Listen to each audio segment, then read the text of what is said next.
नमस्कार दोस्तों, मैं बहुत बहुत स्वागत करता हूं अपने यूट्यूब चैनल GMJW ऑटोमोबाइल्स में। आप सबका फिर से स्वागत करता हूं। आज का टॉपिक मैं ले रहा हूं अपना। कुछ टाइम पहले मैंने यूट्यूब पे डाला था कि फाइनेंस डॉक्यूमेंट्स क्या रिक्वायरमेंट होते हैं, तो काफ़ी लोगों के कमेंट्स आए कि उसके बारे में कुछ और अच्छे से डिटेल मालूमात हो कि क्या डॉक्यूमेंट चाहिए होते हैं, क्या नहीं चाहिए होते हैं। काफ़ी सारी क्वारी थी, तो उसी को रिलेट करते हुए मैं एक बार दोबारा आपके सामने प्रस्तुत हूँ। देखिए दोस्तों, कार लोन, हाँ, आज के टाइम में हर किसी को कार लोन चाहिए और तुरंत चाहिए, लेना भी चाहिए। पर एक चीज़ कहूँ दोस्तों, कम से कम कार लोन, कम से कम, ठीक है। दूसरी इम्पोर्टेंट चीज़, कार लोन लेते वक्त किन बातों का ध्यान रखना चाहिए वो मैं आपको बताता हूँ।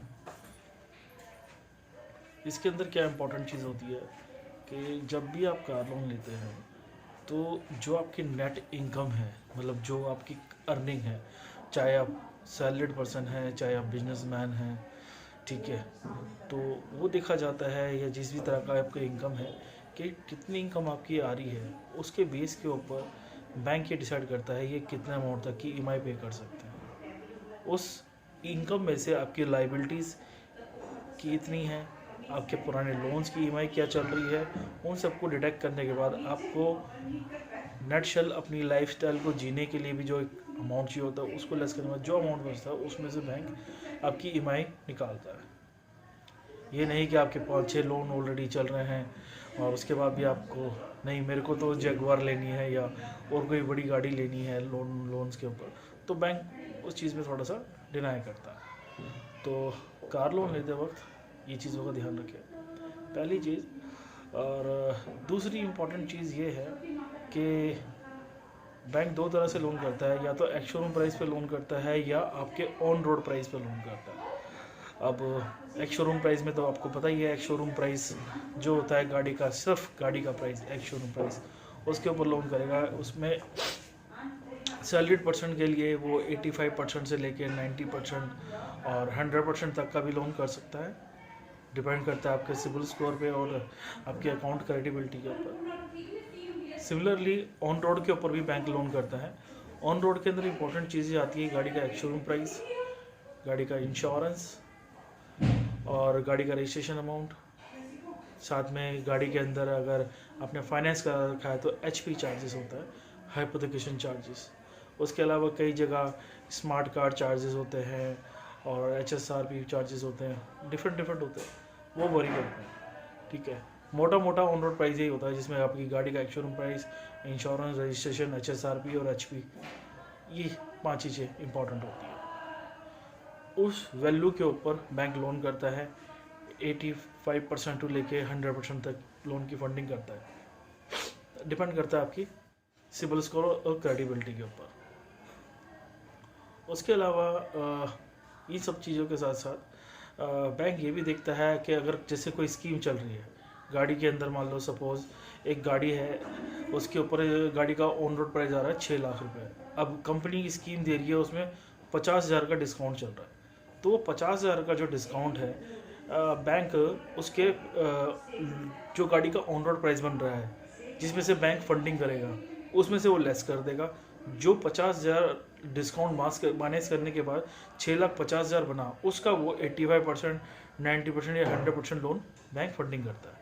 सिमिलरली अगर वो ऑन रोड ना दे के एक्स शोरूम प्राइस कर रहा है तो एक्स शोरूम प्राइस में से वो डिस्काउंट माइनस करने के बाद उस इनवाइस वैल्यू जो निकलेगी उसके ऊपर बैंक लोन करेगा 85 to 90%, 100%, जैसा बैंक को ठीक लगे। उसके बाद दोस्तों, जब भी आप कार लोन ले चुके होते हैं, कार लोन लेने के बाद आपकी और आपका जो डीलर है उसकी रिस्पॉन्सिबिलिटी बनती है गाड़ी की जो RC बनेगी उसके ऊपर, RC के ऊपर HP लिखा हो, हाइपोथिकेशन, और वो RC की कॉपी आप अपने बैंक को सबमिट करें। ये बहुत इंपॉर्टेंट है। और टाइमली अपनी EMI भरे, जिससे कि बैंक के अंदर आपकी क्रेडिबिलिटी अच्छे से बनती जाए। ये तो हो गया सैलरीड पर्सन और बिजनेसमैन पर्सन के लिए। डॉक्यूमेंट्स मैं ऑलरेडी पहले बता ही चुका हूँ, फिर भी मैं आपको एक रफली बता देता हूँ। जैसे कि सैलरीड पर्सन होता है तो लास्ट 2 ईयर का फॉर्म 16 चाहिए होता है, लास्ट 2 मंथ्स की सैलरी स्लिप चाहिए होती है, और घर का एड्रेस प्रूफ चाहिए होता है, जिसके अंदर आप अपना आधार कार्ड दे सकते हैं, वोटर कार्ड दे सकते हैं। ठीक है सर, साथ साथ में पैन कार्ड भी चाहिए होता है बैंक को, बहुत ज़रूरी है।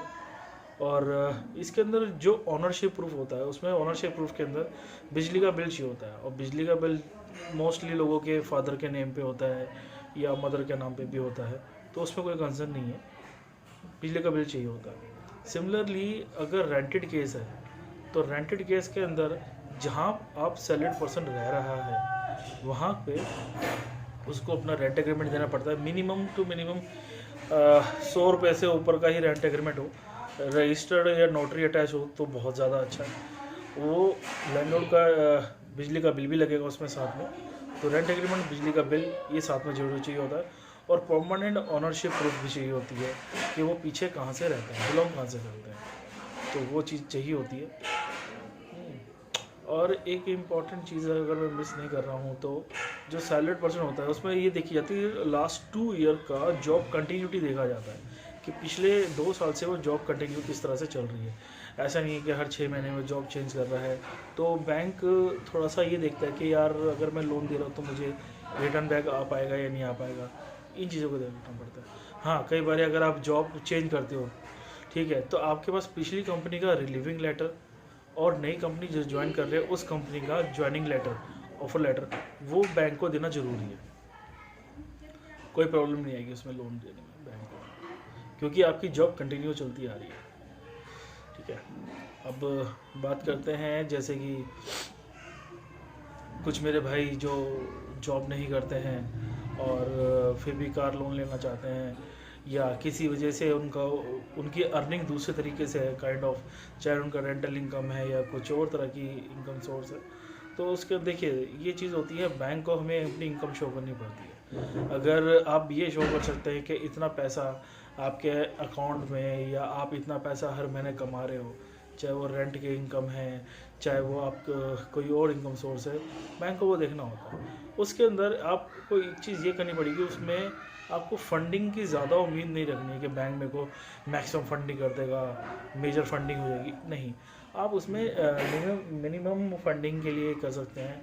देखिए बैंक सेफर साइड कई बार क्या होता है, 60% लोन भी अप्रूव करता है, जिसको NIP बोलते हैं, नॉन इनकम प्रूफ। 60% से लेके 65, 70, 75 तक भी बैंक जाता है। बैंक को थोड़ा कॉन्फिडेंस आना चाहिए, उस हिसाब से फिर बैंक लोन करता है। तो ये चीज़ें हैं, इस तरह के केसेस हैं जिनको NIP बोलते हैं। इसमें आपको अपना आधार कार्ड, पैन कार्ड, ठीक है, अपना घर का रेजिडेंस प्रूफ, जिसके अंदर वही जैसे मैंने बताया बिजली का बिल हो गया, पानी का बिल हो गया।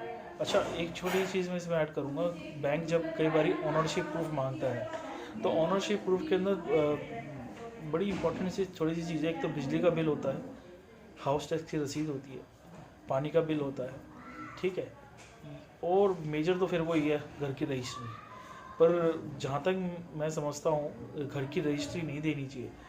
अगर कभी देनी भी पड़े, बैंक मांगता ही है, तो उसको क्रॉस करके दें, ठीक है, और उसके ऊपर लिख दीजिए use for auto loans only, cross करके आप इस पर लिख सकते हैं, ठीक है। ये इम्पोर्टेंट होता है, आपको फिर कार लोन मिल सकता है। और बैंक जो है max to max 3 to 4 working days लेता है आपके डॉक्यूमेंट्स कंप्लीट होने के बाद। जब आप कंप्लीट डॉक्यूमेंट्स सबमिट कर देते हैं बैंक में, तो बैंक 3 to 4 वर्किंग डेज लेता है आपका लोन प्रोसेस करने के लिए। तो आपका जब लोन अप्रूव हो जाएगा, बैंक आपको बुलाएगा कि जी आपका लोन अप्रूव हो गया है, वो किट वगैरह साइन करेगा। आपको अपने ECS चेक लेके जाना है। ये ज़रूर पूछ लीजिए कि जब आपका लोन अप्रूव हो जाता है, जब बैंक पेमेंट कितनी डिस्बर्स करता है।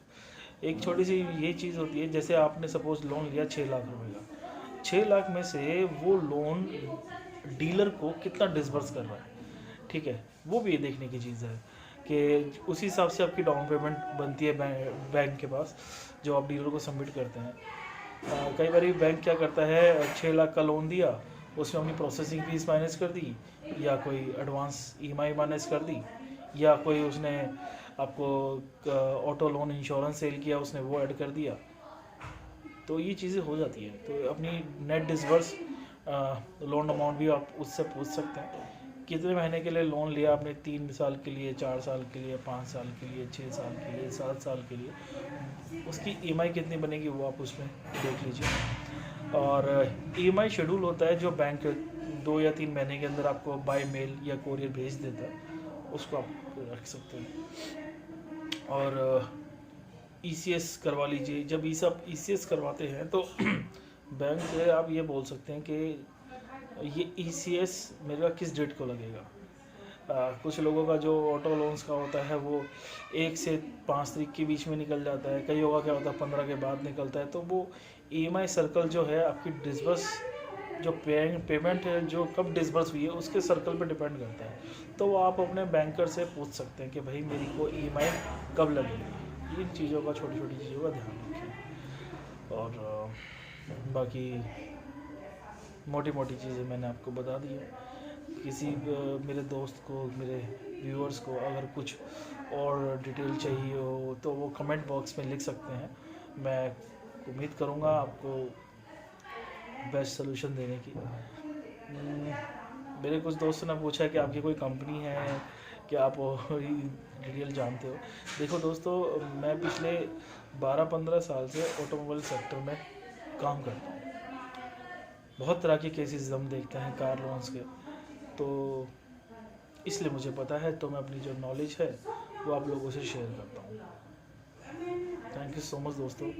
कोई कहीं सुनी हो गई हो तो माफ़ कीजिएगा। और thank you so much. Mask ज़रूर लगाएं, अपनी सुरक्षा का ध्यान रखें, ठीक है।